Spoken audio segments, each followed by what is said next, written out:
Welcome to Wastawi webisodes. As you may know, we're living in very unprecedented times.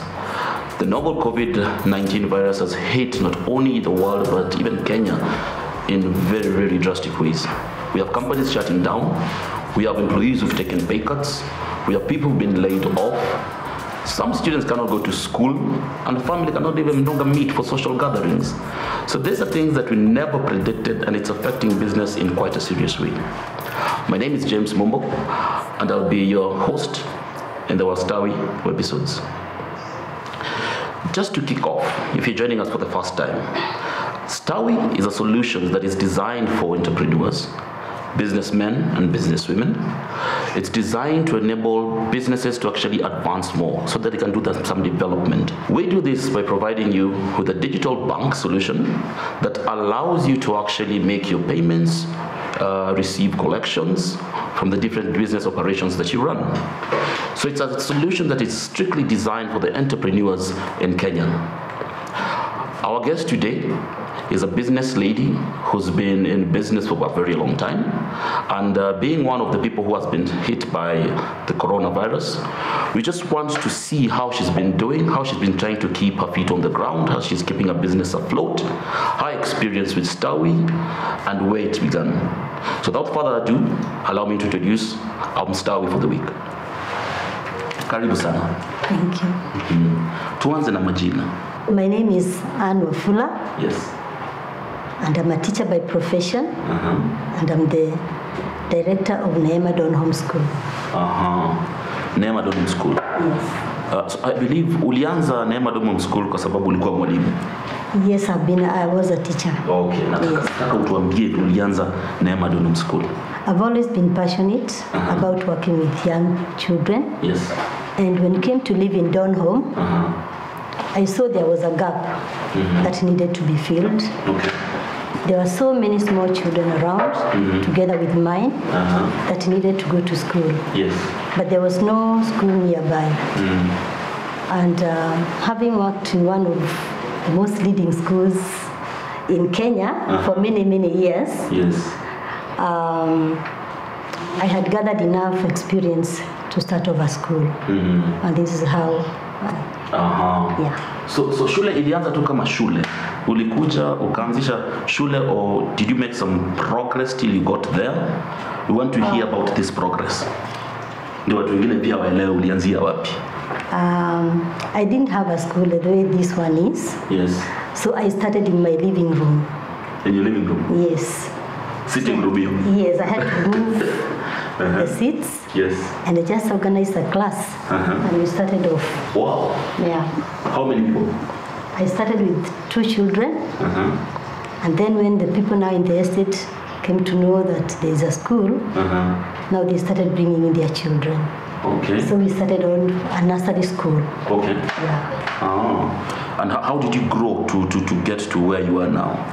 We took some years as a nursery school, and then after that we decided now to grow, and we started the primary school. We are up to class 8 right now. Class 8? Yes. Okay. And our first class 8 was in 2011, when we had 8 candidates. 8 candidates? Yeah, 8 candidates. Class 8? Yes. Was this intentional? We had 8 candidates, and they did quite well. Yes. Because they had a mean score of 352. Wow. Yeah. Wow. On your first time? Yes, that was our first KCP. Yeah. So you started in the living room? Yes. And I believe you started moving towards other rooms. Yes, I did. Ukaingia kwa bedroom labda kidogo. Yes. Ukatoka pale ukakuja ukafika the neighbors. Did you go to the neighbors ama ulitoka tu hapo na ukakuja ukachukua sehemu na ukasema acha nianzishe shule because now you're growing as well? I moved into one of the rooms in my house, and then I had to push the rest of the things in the other rooms. But later now, when we started off the primary school, I took my neighbor's house. Okay. Yeah. So you were running both your neighbors? Yes. And at home? Yeah, we had to break the wall so that to get our way through. Kweli. Yeah. And this time you're also part of the teachers, or you had employed people to teach? No, I was part of the teachers. Oh, you're part of the teachers? Yes. That is very good. So you are making more than you're making when you're employed, ulianza pole pole? I just started slowly, going slowly. Yeah. Na hii establishment vile tunaona hivi, tuko sure hapa si kwa neighbor. Hapa ni sehemu tofauti kabisa. Yeah. Yeah, this is a different place. Yes. The owner of this premises moved out and he wanted to give it to someone who has a school. So I was privileged to get the premises. Yeah.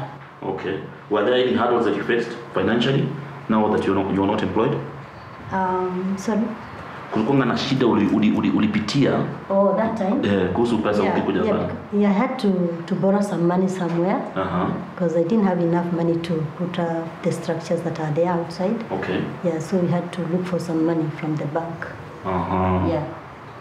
Unajua Kenya pia ni kulipa deni. Ulimaliza deni yako? I paid it full. Full kabisa? Kabisa. Na ndo kaanzisha hii sehemu? Ndio nikaanza hapa. Very good.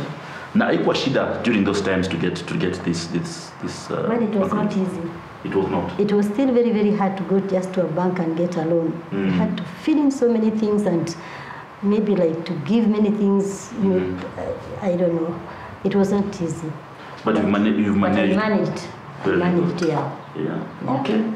Sasa nataka uniambie about corona kwa sababu now that students are not going to school and I've seen it's affecting very, very many schools. How are you managing?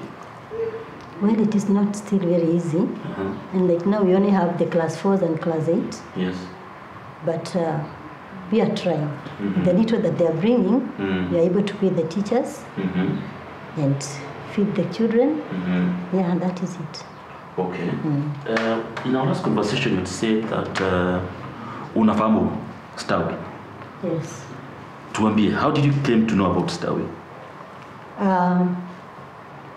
It was this year in the month of January, just after I had paid the staff salaries and paid a bit of school bills. Then I looked at my cash flow and I realized that it is going.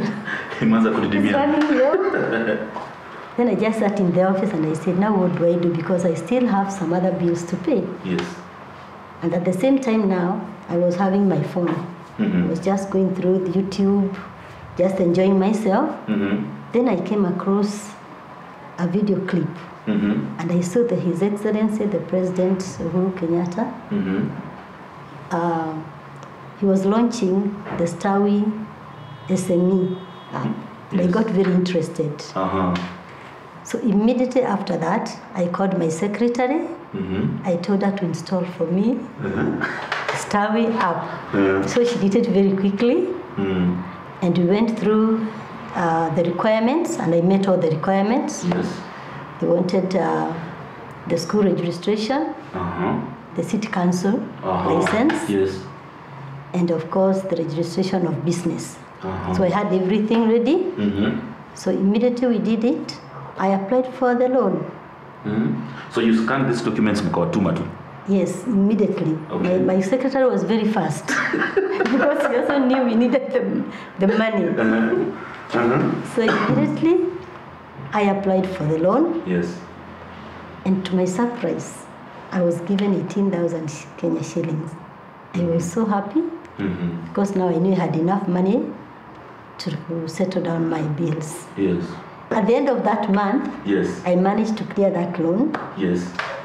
And then after 2 days again, I decided why not again just go and get some more. The first one went through anyway. Yes, the first one went through, so I just needed some more. Yes.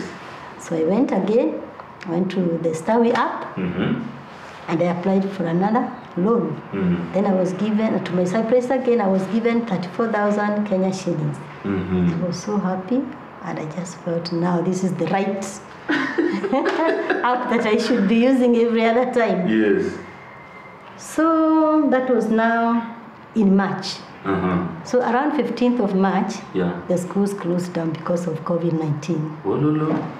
There I was with 34,000 Kenya shillings for Stawi app. I didn't know what to do. But I went home and I sat down and I thought, now what do I do?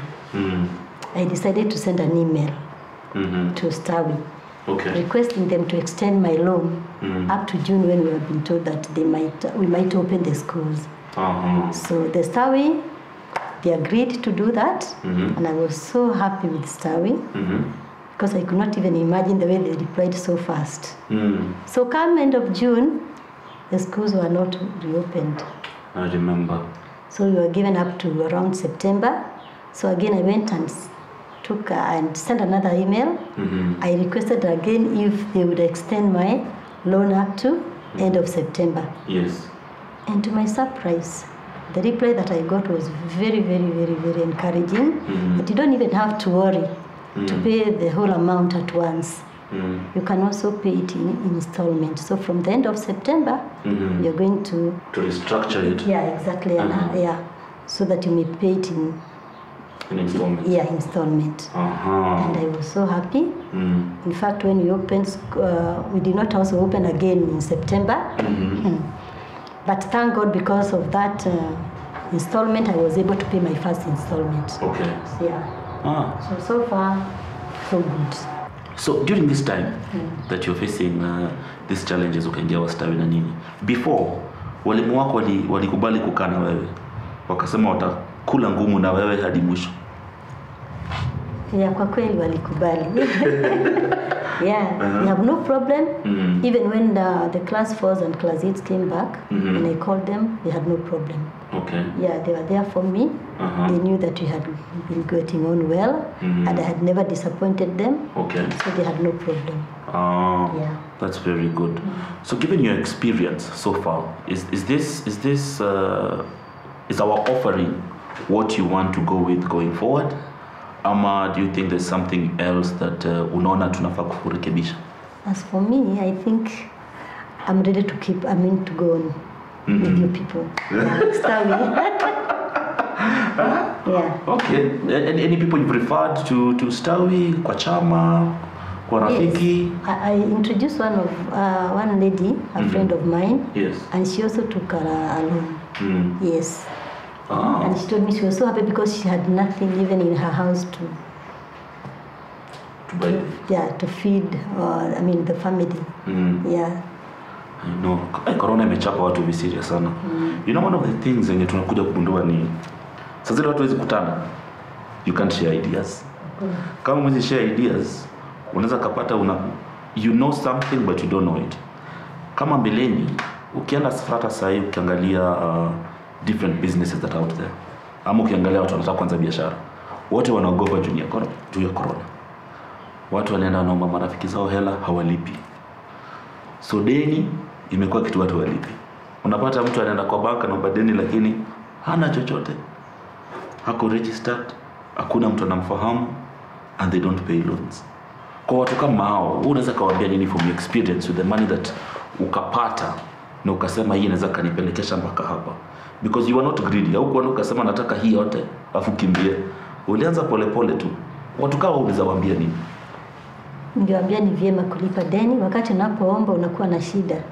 Kwa hivyo shida inapomalizika usisahau kurudisha kule ambapo uliomba.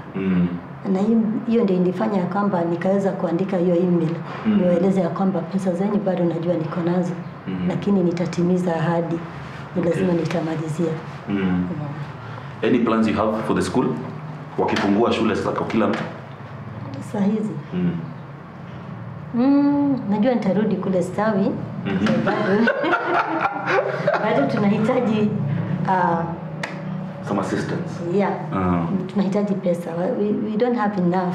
Yes. Yeah, we need money so that to run the school. Yeah. Okay. That is very good to know. Mimi kwangu nitasema tu asante. Yaani wewe umekuwa mstawi wetu, and I think your story is quite relatable with so many people out there. Kuna watu wanapitia vitu lakini hawajui wafanye nini. Hawajui niende kwa mtu mgani ajaribu kunisaidia. So wakikusikia wanajua kumbe hii Stawi si uongo. Kwa hivyo kwangu tu nikushukuru na kusema asante. Hata nami nimeshukuru. Karibu sana. Karibu sana. So ladies and gentlemen, there you have it from Anne, straight from the horse's mouth. Anne was our Stawi for this week, and from her story you can tell that resilience is part of something that you do in business. It doesn't mean that you have to start from a very huge area. You can start from where you are, build yourself slowly. Don't be uncomfortable to take loans as long as you pay them anyway. In case you want to know more about this, please log into stawi.ke and you'll get all the information you need to get about how we can help you both enhance your business and ease your access to credit. Till next time, asanteni. Stawi ni moja tu.